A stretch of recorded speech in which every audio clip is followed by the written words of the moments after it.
Welcome to the Vikings Now. I'm your host, Patrick Siepman. Before we dive into the latest news and rumors around your Minnesota Vikings, I'm going to ask you guys to subscribe. We're trying to hit 15,000 subs before the start of next football season. If you guys are new here and haven't subscribed yet, it's free, it's easy. Just go down there and hit that subscribe button.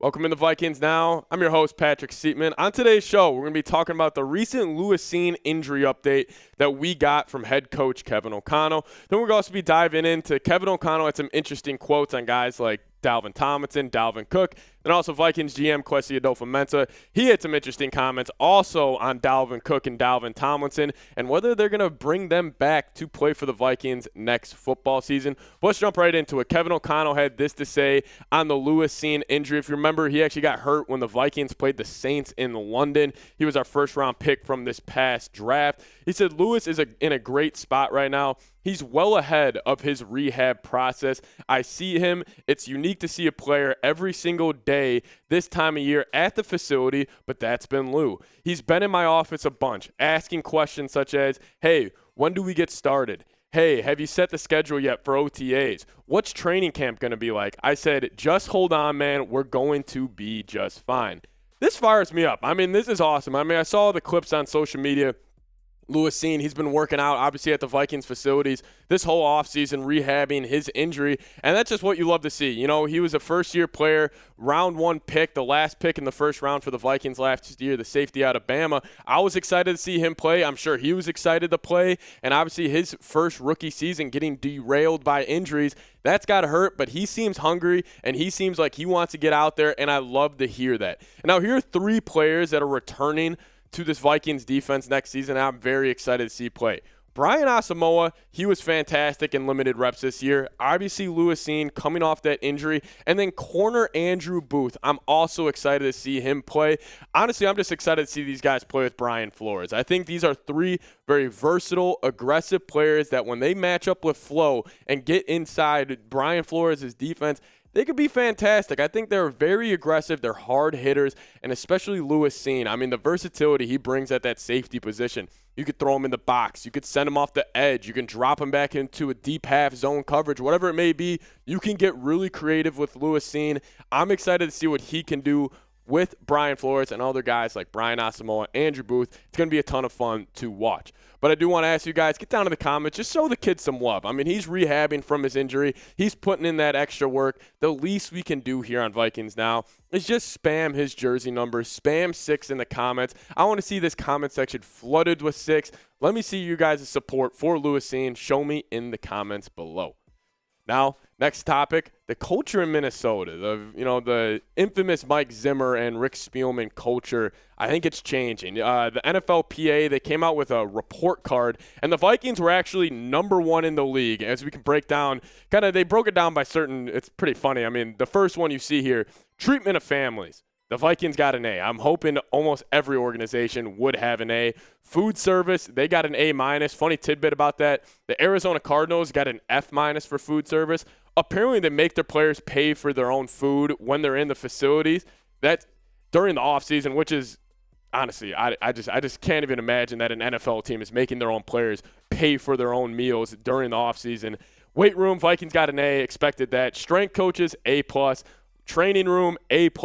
Locker room, A+. I love the Vikings locker room. It looks awesome. Team travel, A+ as well. But here's what Kevin O'Connell had to say about the Vikings becoming the number 1 rated, NFLPA organization. He said, it's not a cliche when people make that our mission statement to provide the premier place to go to work and improve personally and collectively as a team in our league. It means a lot to us.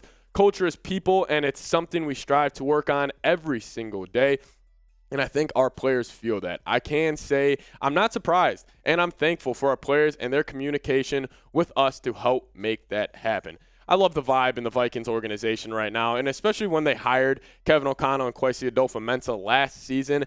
Obviously you were a little worried Just, you have a new regime coming in. You never really know how it's going to go. But I always felt like their comments and the way they talked about it last season, I was always super optimistic about what this team could look like during the year. And now it's kind of starting to come to fruition where I guess the rest of the league is starting to notice there is a different culture changing in Minnesota, and it's going in the right direction. It's trending in a positive direction. I love to see it. And if you love Kevin O'Connell, Kwesi Adofo-Mensah, and you're happy that they're the leaders of this Vikings organization, just give me a skull in the comments. I want this looking like US Bank Stadium before a game day. Spam skull in the comment section right now. Now cut Dalvin Cook. Kwesi Adofo-Mensah actually had a couple of comments on cutting star running back Dalvin Cook at the NFL Scouting Combine, and this is what he had to say. He said, starts with having great players, a great leader. In the NFL, you have a lot of constraints, salary cap, and different things. We're trying to figure out how we can operate under those things. And you know what? That's pretty interesting. But if we look at Dalvin Cook's production, I'll dive into that in a second here. It has gone down the past couple of years. You just look at the average, 4.9 in 2020, 4.7 in 2021. And then 2022, probably his worst season over the past couple of years, sitting at 4.4. And he was one of the, if you talk about nerd stats, rushing yards over expected, Dalvin Cook was actually in the negative this year. And what Kwesi was talking about with the cap savings and kind of figuring it out under the cap with Dalvin Cook. If the Vikings were to cut him before June 1st, they're saving $5.8 million. It was $7.8 million, but he got that shoulder surgery, so he guaranteed himself $2 million.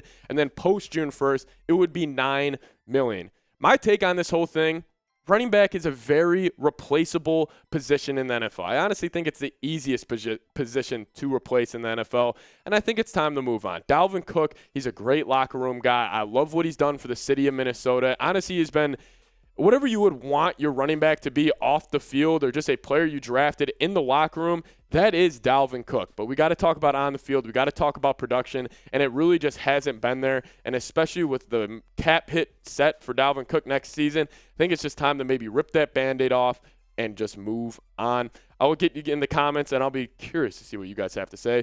Do you want to cut Dalvin Cook? Type C for cut or type K for keep. You guys know my answer. I'm going to be typing my C's in the comments section. I just think it's time to move on. Honestly, I just don't know. I just do think that Dalvin Cook, he's an okay running back right now, production-wise. It's just that cap hit. I just think it's time to move on. Now, also another big name on the Vikings defense, Dalvin Tomlinson. So the Vikings recently pushed back Dalvin Tomlinson's void year to March 15th, which pretty much gives them an extra week and a half, I believe it was 10 days, to work on an extension. Vikings GM Kwesi Adofo-Mensah had this to say. He said, we're trying to buy ourselves just a little more time. He's a great guy, a great player, and we love him. Dalvin Tomlinson this past season, he did get hurt midway through the year, but in 13 games, 42 tackles, 3 sacks, 1 forced fumble, and a fumble recovery, you could really make the point or make the argument that Dalvin Tomlinson, when he went down on defense, the Vikings defense was bad, but this made it a whole lot worse. And Dalvin was maybe that glue holding it together, but I want to bring him back. I mean, Dalvin Tomlinson, it's obviously going to have to be for the right price. I think the franchise tag for Dalvin Tomlinson was around, I think it was 18.5 for defensive tackles if you want to put in the tag on Dalvin Tomlinson. But I want to bring him back, that big run stuffer in the middle. I just think it's a tough position to replace in the NFL. I would love to bring him back. Obviously, it would have to be for a right deal. Maybe throw him a 3-year, $30 million where you guarantee him 20 and you can kind of make his cap hit sit around 7 or 8. That's what I would want to do. But if obviously the open market, if he demands more, you're going to have to make some tough decisions here. But the Vikings do have a lot of cap casualties that they will kind of have to make soon in the near future. But thank you guys so much for watching today's video. A ton of injury news, a couple of cool quotes from head coach Kevin O'Connell and Kwesi Adofo-Mensah. Made it to the end of the video. You're a real one. You guys know what to do. Type real one down in the comments below. As always, Skol Vikes.